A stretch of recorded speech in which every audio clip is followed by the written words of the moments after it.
What's a gangster movie? What's a real gangster movie?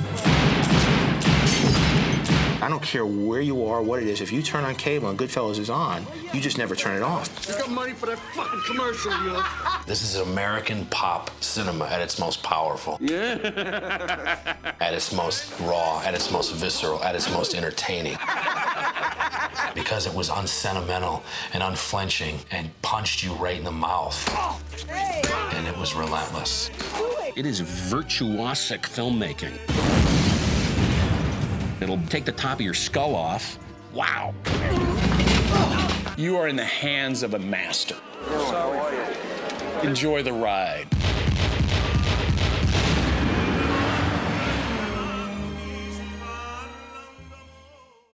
The movie opens up. Jimmy. What's up? What's up? Did I hit something?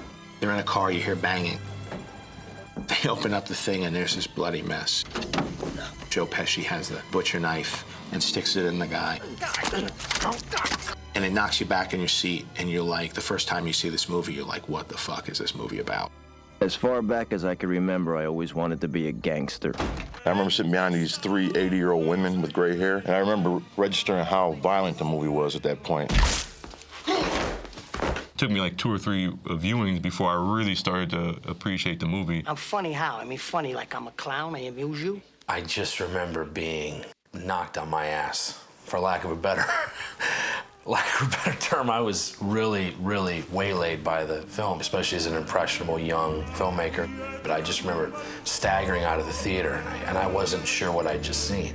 I just knew that it was extraordinary. Is it as good as Raging Bull is the question. Is it this? Is it that? I'm gonna take this, it's okay? Okay, yeah, Just need it for a little while. But it was the second time I saw it that I go, oh, not only is this better than Raging Bull, this is just a complete masterpiece. And you don't really notice a film masterpiece the first time you see it. You could be moved or you can see it, but you can't totally know it. It was a glorious time. The wise guys were all over the place. Goodfellas is a classic American gangster film because it is telling the tale of the rise and fall of a criminal in the Italian underworld. In the best sense of gangster film, you gotta follow the bad guys, man. You gotta make friends with the bad guys. A real gangster movie should send you away making you feel like you don't want to be a gangster. You know what? That's cool to watch in the movies. I don't want to live it. Fucking move! Easy! Don't move! Take it easy! Looks like fun.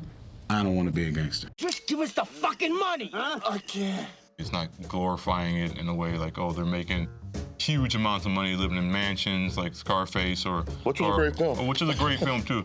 Or like The Godfathers, where it's almost like operatic, you know, it's bigger than life.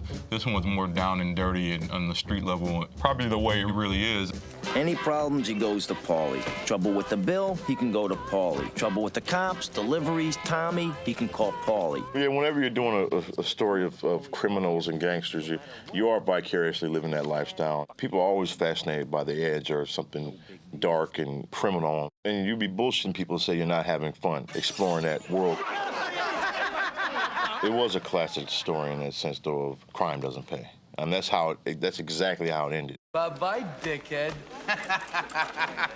Martin Scorsese was an Italian-American who grew up around these people and added a humanity to them and a personal side and an affection. Look, go inside, make yourselves comfortable. I'll make you something to eat. Everyone's reactions seemed genuine and authentic and like, wow, this is how it would go down. What the fuck you looking at? Come on, make that coffee to go. Let's go. Hey, so go over, Joe. He makes you as an audience pay attention to the details that you would if you were in that moment. When they're talking about jail, all you know is how they cook the food. It's what's in their day-to-day life. What's exciting to them is how they cut the garlic with a razor blade. These details are not made up.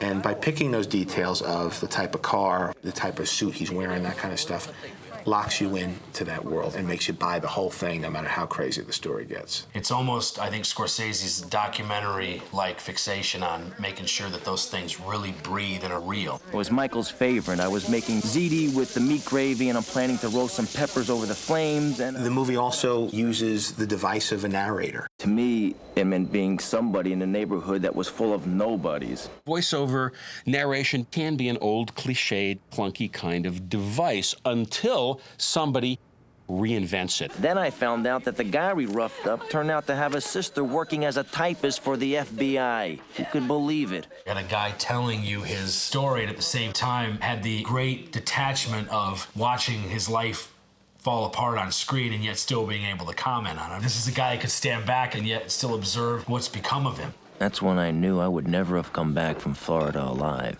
It's a very subjectively told film where you feel like you're part of it. Thank you, sir. All right, see you later. Thanks. Even the big Steadicam shot that enters the Copacabana was used to justify the way Lorraine Bracco's character felt as she was being introduced to this world and taken on this journey with this character. She was experiencing this for the first time, and you as an audience member were experiencing it too. You know, The high point of Henry's being a big shot is the Copa scene, and he's a star. Every time I come here, every time you two. It's really that character's entire lifestyle. It's going through the back door and winding up on top. That's the true kind of melding of theme and story and plot and character. It's the brilliant combination of all those things, and you see it seamlessly executed in that shot. Anthony, right in the front. Great. It's one of those movies where it's clearly a director in charge. You can see his vision, no doubt about it. Every shot of his movies, he commits to. No, he's an arrogant guy. I'll shoot this film the way a gangster would shoot this film.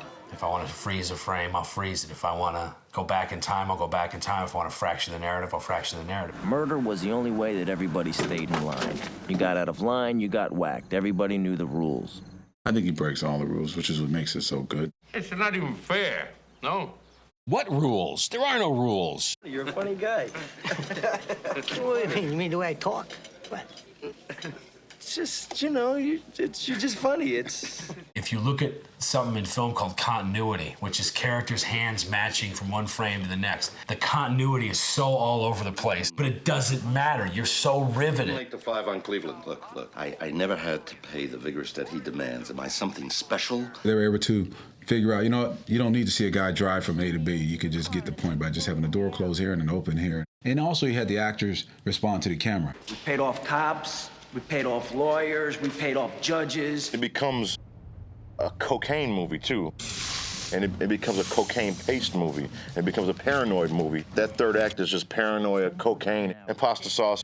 I'm starring it. Listen, you know what to do? What does it feel like to be coked up and kind of losing it? And how does one convey that and portray that on screen? And I don't think you're ever going to see a better depiction at the end of that movie. I don't think I've ever been that high, but I've seen people that are, and their experience is not dissimilar. My sense about Scorsese is that he plans meticulously what goes into a shot, but then whatever happens within that, he'll allow to unfold in a real way. And he'll collaborate with the performers, and he'll cast the right people. You forget how good an actor De Niro is. You forget how amazing he really is in that film and how he just embodied Jimmy Conway just dead on the money. It's a prime example of how De Niro uses no words to outact somebody, you know. He can be in a scene and just like, you can feel his presence and know what he's thinking and know what he's about to do and know everything about him without him talking that much. De Niro's eyes are his greatest weapon in his acting arsenal. You know what I'm talking about. Yeah. Ray Liotta, who was more unknown at the time, was the best person for that part. Now take me to jail. Even I don't think De Niro or any other actor in the movie could have that kind of awestruck enthusiasm. I'm the Oklahoma kid. You fucking Dance, Yahoo, you motherfucker! Pesci's performance was the obvious great one. Those guys always steal the show, the flashy killer. It's a wing. The reaction for black audiences, Joe Pesci was the star. It wasn't Ray Liotta. It wasn't, De Niro. Joe Pesci was the star. What Paulie and the organization does is offer protection for people who can't go to the cops. Paul Sorvino doesn't say anything for half the movie. And he doesn't play it mean. You don't see him scowling. If there was something I could do, don't you think I would do it? You know me, I would like to help you out. Most people would lean into that performance. He plays it very relaxed. I'll straighten this thing out. I know just what to say to her. He plays so against what you think the thing would be.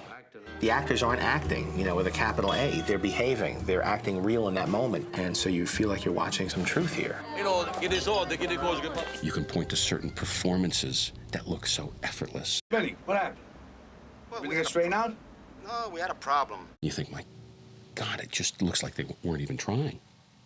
And you know they were. That's it. What do you mean? What do you mean? He's gone. He's gone. He has a family of actors that he's known for a while, and he knows who they are and what part they'd be great for, and how to let them do their thing. Freeze! Don't you move, you motherfucker! I'll blow your brains out! Goodfellas has its own sort of approach to violence, not glorifying it, but showing it for what it really is and letting the violent act be horrible because it is. It's a messy scene.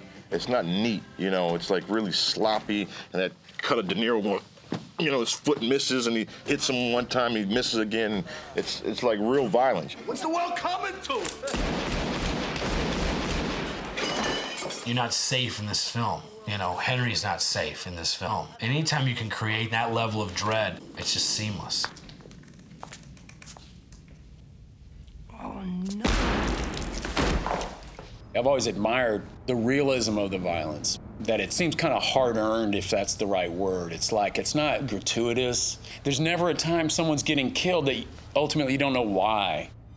I think it's easy to say Scorsese is by far the most influential filmmaker of the last 40 years. Both in the sheer joy of cinema, wanting to make films, that's what I felt from him. But then in the language of cinema, I mean, he sort of redefined pacing, editing, how you can push boundaries and stuff, all within narrative context. When we first did our first movie, Men's Society, we were looking for a movie that molded after while we were doing the script, and we went straight for Goodfellas. Every single Sunday during the entire shooting of Shawshank Redemption, I watched Goodfellas. Why? For the sheer inspiration that it provided me. You point him out for the members of the jury? As a young filmmaker, you see those movies and it gives you that shot in the arm to go, you know what? This is what I love. This is what gives me a heartbeat. I want to make movies like that. I'll do whatever I got to do that. If we wanted something, we just took it. If anyone complained twice, they got hit so bad, believe me, they never complained again. Goodfellas started that whole 90s sort of retro lounge culture. Certainly in Swingers, we borrow a lot from it. Not that we were making that movie, but that our characters thought they were living that movie. Goodfellas spawned The Sopranos. You know, the mob can be quirky and funny and real and accessible. If you look at the main cast of Sopranos, about half those people you could see in Goodfellas. There's a lot of guys sort of there in the background that come to the forefront. Then you had Nicky Eyes. What's okay? 20 years from now, it's still gonna be a classic. 20 years from now, people will still be talking about it. This is the finest kind of art. It just looks so effortless, doesn't it?